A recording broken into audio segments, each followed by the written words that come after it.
Et nous organisons un colloque international portant sur les regards croisés sur le développement du Sud, bilan, enjeux et perspectives. Ce qui me semble un thème très pertinent, donc autour duquel nous allons convier des sommités internationales à venir réfléchir avec nous sur des questions de développement dans les Suds. Et lorsqu'on parle des Suds, il ne suffit pas de se focaliser uniquement sur les Suds en Afrique, mais plutôt sur les Suds comme les pays émergents, comme l'Inde, la Chine, le Brésil, mais aussi sur les pays de l'OPEP, n'est-ce pas, et d'autres pays qui sont effectivement comme les Émirats Arabes Unis.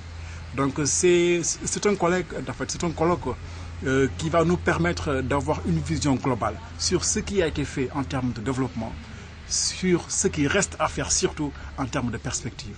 Donc ce qui me semble effectivement fondamental. Et à l'issue de ce colloque-là, n'est-ce pas, on a l'édition Harmattan, effectivement, qui nous a proposé de publier les actes du colloque qui va nous permettre, n'est-ce pas, de donner un aperçu sur les politiques à mener en termes de développement dans les Suds. Effectivement.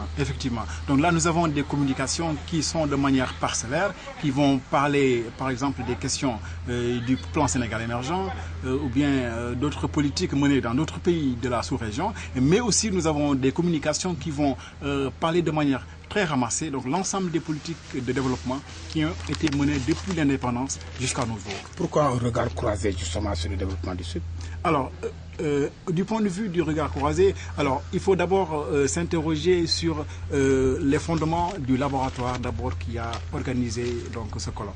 Alors, le laboratoire qui s'appelle l'ARCES, donc Laboratoire en sciences économiques et sociales, est un laboratoire pluridisciplinaire. Nous avons des économistes, des juristes, des sociologues, et c'est la raison pour laquelle la conjugaison de nos axes de recherche nous a permis effectivement de s'interroger sur l'ensemble de ces aspects, n'est-ce pas, relatifs à ces thèmes-là, mais axés essentiellement sur les problèmes de développement. C'est la raison pour laquelle on parle de regard croisé. Donc on croise nos regards, n'est-ce pas, en espérant que les perspectives qui vont découler de ce travail seront une proposition en termes de politique de développement.